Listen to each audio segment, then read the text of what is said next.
Hi everyone, welcome to Telugu stock channel. మీరు stock మార్కెట్లో invest చేసి హై రిటర్న్ సంపాదించాలి అని అనుకుంటున్నారా? ఒకవేళ మీరు అలా అనుకుంటే ఖచ్చితంగా మీ పోర్ట్ఫోలియోలో మెజారిటీ స్టాక్స్ ఐటీ స్టాక్సే అయి ఉండాలి. ఎందుకంటే గతంలో మనం అబ్జర్వ్ చేసినా కూడా ఐటీ సెక్టార్లోనే లాస్ట్ 10 ఇయర్స్లో 25 నుంచి 30% CAGRతో గ్రో అయిన స్టాక్స్ ఎక్కువగా ఉన్నాయి. ఫ్యూచర్లో కూడా ఎలాంటి గ్రోత్ రావాలి అన్నా కూడా ఐటీ సెక్టార్లో గ్రోత్ వస్తేనే ఇది పాసిబుల్ అవుతుంది.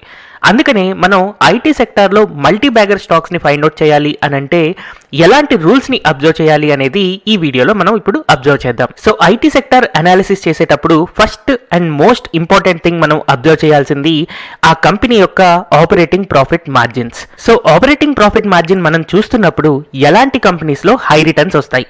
సో ఇక్కడ నేను 2 విషయాలు చెప్పాలి అని అనుకుంటున్నాను.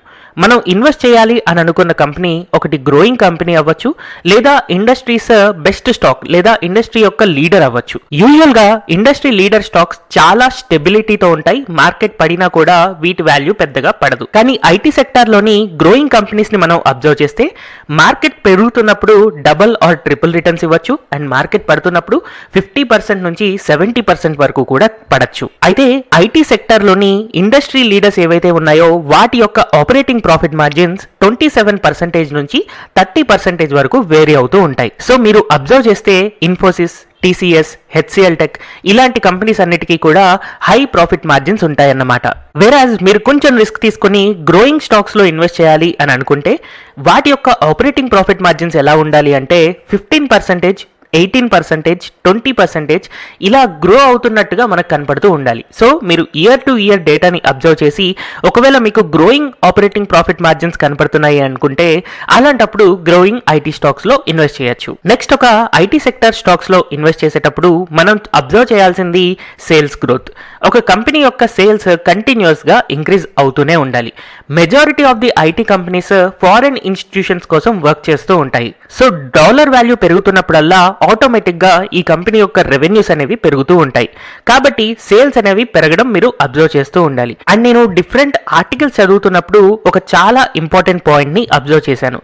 ఎలాంటి ఐటీ సెక్టర్ స్టాక్స్లో ఇన్వెస్ట్ చేస్తే హై రిటర్న్స్ వస్తాయి అని ఆ ఆర్టికల్లో మెన్షన్ చేయడం జరిగింది.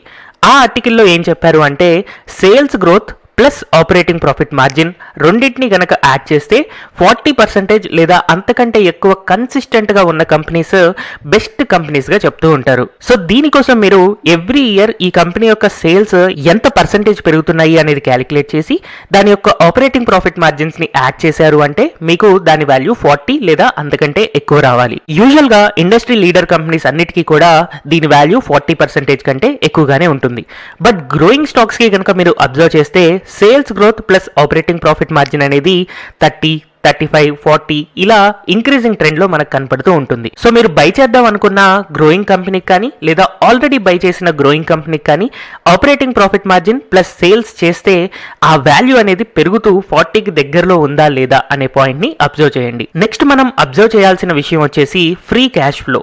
యూజువల్గా కంపెనీస్ మ్యానిపులేట్ చేసి ప్రాఫిట్స్ని చూపిస్తూ ఉంటాయి, కానీ వాళ్ళ యొక్క ఫ్రీ క్యాష్ ఫ్లో అనేది నెగిటివ్లో ఉంటూ ఉంటుంది.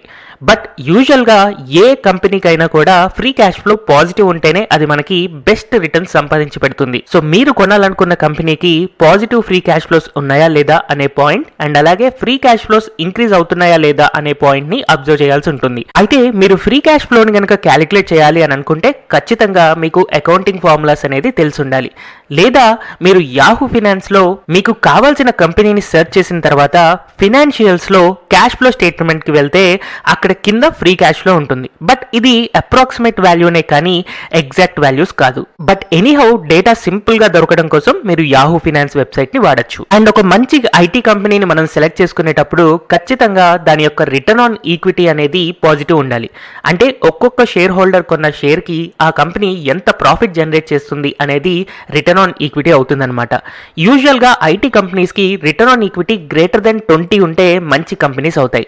వేరాజ్ గ్రోయింగ్ కంపెనీస్ కనుక మీరు అబ్జర్వ్ చేస్తే దాని యొక్క రిటర్న్ ఆన్ ఈక్విటీ 15, 17, 20 ఇలా గ్రోయింగ్ స్టేజ్ లో మనకు కనపడుతూ ఉండొచ్చు. అండ్ నెక్స్ట్ మనం ఐటీ కంపెనీస్ ని సెలెక్ట్ చేసుకునేటప్పుడు ఖచ్చితంగా దాని యొక్క డెట్ టు ఈక్విటీ అనేది చాలా తక్కువగా ఉండాలి. మోస్ట్ ప్రిఫరబుల్లీ 0 ఉంటే మంచిది. అండ్ యంగ్ కంపెనీస్ అండ్ చాలా చిన్న కంపెనీస్ ఇప్పుడిప్పుడే గ్రో అవుతున్నాయి అని అనుకుంటే అలాంటప్పుడు డెట్ టు ఈక్విటీ 0.2 వరకు ఉన్నా కూడా పర్వాలేదు. యూజువల్ గా ఐటీ కంపెనీస్ కి అసెట్స్ పెద్దగా కొనాల్సిన అవసరం ఉండదు కాబట్టి డెట్ టు ఈక్విటీ అనేది ఆల్మోస్ట్ 0 ఉంటుంది. అండ్ ఫైనల్ గా ఒక ఐటీ కంపెనీని మనం సెలెక్ట్ చేసుకున్న తర్వాత దాన్ని ఆ ప్రైస్ లో కొనాలా వద్దా అని డెసిషన్ తీసుకోవడం కోసం మనం P/E అనాలిసిస్ చేయాల్సి ఉంటుంది. అయితే యూజువల్ గా చాలా మంది ఇన్వెస్టర్స్ చేసే మిస్టేక్ ఏంటి అంటే ఫస్ట్ P/E చూసిన తర్వాత దాని యొక్క ఫండమెంటల్స్ అబ్జర్వ్ చేస్తారు. బట్ యాక్చువల్ గా ఒక ఇన్వెస్టర్ అన్న వాళ్ళు ముందు దాని యొక్క ఫండమెంటల్స్ చూడాలి. లైక్ ఈ వీడియోలో మనం డిస్కస్ చేసిన operating profit margins, sales growth, free cash flow, ROE, debt to equity ఇవన్నీ చూసిన తర్వాత ఆ కంపెనీ ఇన్వెస్ట్మెంట్ చేయడానికి పనికొస్తుంది అని మనం ఫీల్ అయిన తర్వాత అప్పుడే మనం ఆ కంపెనీ యొక్క ప్రైస్ టు ఎర్నింగ్స్ చూడాలి. యూజువల్గా P/E అనేది తక్కువ ఉంటే చాలా మంచిది. మీరు ఒకవేళ ఐటీ సెక్టర్లో industries top companies like TCS, Infosys, HCL tech, Wipro ఇలాంటి స్టాక్స్ని కనుక మీరు సెలెక్ట్ చేసుకుంటున్నారు అంటే గత 5 years యొక్క P/E యావరేజ్ని అబ్జర్వ్ చేసి ఆ యావరేజ్ కంటే తక్కువ ఉన్నప్పుడు బై చేస్తే మంచిది. వేరాజ్ మీరు ఒకవేళ ఒక గ్రోయింగ్ కంపెనీని కనుక ఇన్వెస్ట్ చేస్తుంటే యూజువల్గా ఐటీ సెక్టర్ యొక్క P/E's అనేవి 25 నుంచి 35 మధ్యలో ఉంటూ ఉంటాయి.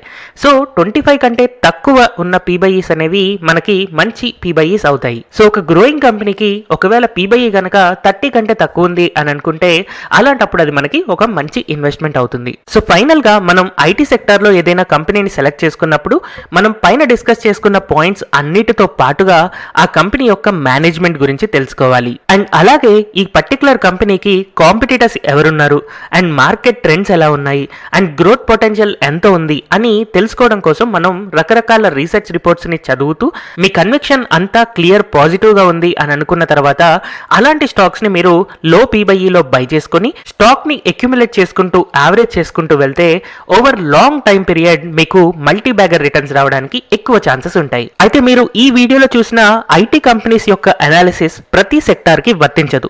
ఏ సెక్టార్ కి ఆ సెక్టార్ డిఫరెంట్ ఫైనాన్షియల్ రేషియోస్ కి ఎక్కువ ఇంపార్టెన్స్ ఉంటుందన్నమాట. సో ఈ ఐటీ సెక్టార్ లో వర్కౌట్ అయిన ఫైనాన్షియల్ రేషియోస్ అన్ని కూడా వేరే సెక్టార్ కి వర్కౌట్ కావు. సో డిఫరెంట్ సెక్టార్స్ ని ఎలా అనాలిసిస్ చేయాలి అనేది మీరు నా ఫర్దర్ వీడియోస్ లో మీరు అబ్జర్వ్ చేయొచ్చు. అండ్ ఇంకా ఫర్దర్ గా కంపెనీ యొక్క ఫండమెంటల్ స్టడీ చేయాలి అని అనుకుంటే యూట్యూబ్ లో తెలుగు స్టాక్ ఛానల్ యొక్క ప్లేలిస్ట్ లో ఫండమెంటల్ అనాలిసిస్ ప్లేలిస్ట్ ని అబ్జర్వ్ చేస్తే మీకు డిఫరెంట్ సెక్టార్స్ గురించి అనాలిసిస్ అనేది దొరుకుతుంది. హోప్ ఈ వీడియో మీ అందరికీ హెల్ప్ఫుల్ గా ఉంది అని అనుకుంటున్నాను. Thank you everyone for watching this video.